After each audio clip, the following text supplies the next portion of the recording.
A U.S. appeals court on Friday tossed out a key permit for the Atlantic Coast Pipeline that deals with the project's effects on threatened or endangered species, saying a federal agency had apparently lost sight of its mandate. A three-judge panel of the Fourth U.S. Circuit Court of Appeals wrote that the U.S. Fish and Wildlife Service had made decisions that were arbitrary and capricious in its authorization for the pipeline. In fast-tracking its decisions, the agency appears to have lost sight of its mandate under the Endangered Species Act to protect and conserve endangered and threatened species and their habitats, the court wrote. The decision is the latest in a series of legal setbacks for the 600-mile, 965-kilometer pipeline, the construction of which has been on hold since December. The project, designed to carry natural gas from West Virginia into Virginia and North Carolina, is years behind schedule, and its total cost has increased by about $2 billion.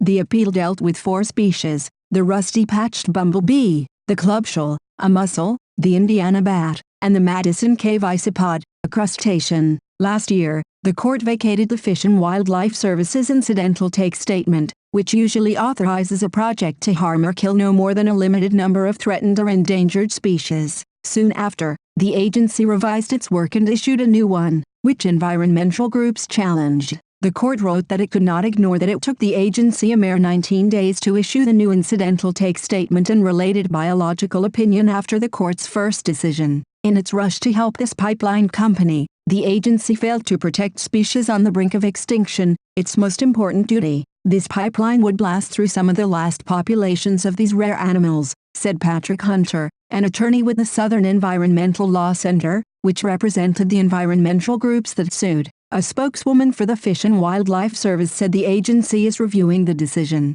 A spokesman for lead developer Dominion Energy said the company expects the Fish and Wildlife Service and federal regulators who oversee interstate natural gas pipelines will be able to immediately begin working to resolve the issues. Once the new biological opinion and incidental take statement are issued, we will seek the necessary approval from the Federal Energy Regulatory Commission to resume construction. We're confident we remain on track to complete the project by late 2021, spokesman Aaron Ruby wrote in an email. Dominion, which is a partner in the pipeline along with Duke Energy and Southern Company, says the project will lower energy costs and boost economic development, both through its construction and by increasing the availability of natural gas. Opponents say the project will cause environmental harm and question the need for a massive natural gas pipeline at a time when they say climate change makes it imperative to invest in renewable energy.